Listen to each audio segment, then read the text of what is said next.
So I bet most people spend a lot of money on their solar installation and they have no single idea of how each of those solar components function. So in today's video, I'll give you the opportunity of understanding how each of these solar components function. So there are four critical solar components like your solar charge controller, your inverter, battery, and then your solar panel. But there's one optional solar component here that I'm going to share in this video, and I'll also tell you how that one functions as well. So now the first critical component we have here is our solar charge controller. As you can see, this is an MPPT solar charge controller.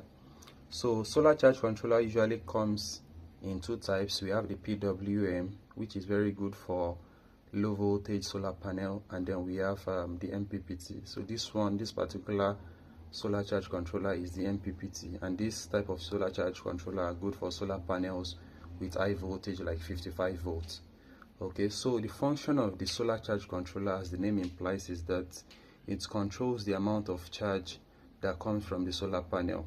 So this solar charge controller senses the voltage on the battery.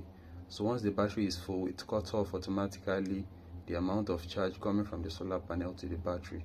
And it has this function called a float charging, whereby you just keep maintaining your battery at the optimum voltage when it is fully charged. Now, the second component we have here is your inverter. So now this is a transformerless inverter. There are two types. There's transformer based inverter and also transformerless inverter. This particular one is a transformerless inverter.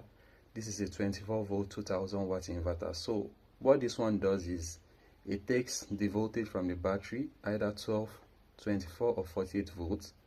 It converts that voltage into 220 volts alternating current, which is AC, which can power your your home appliances like your TV, fan, bulbs, and the likes. Now, the third component of your solar installation is your battery. So this battery usually comes in three types.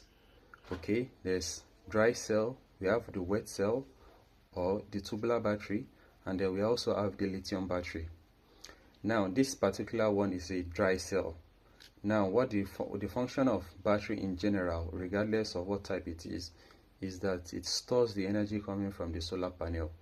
So it usually comes in different voltages like 12 volts, 24 volts, or 48 volts, depending on the type of battery you buy.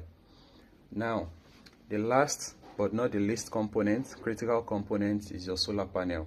So this particular one is a 220 watt solar panel and is a mono solar panel.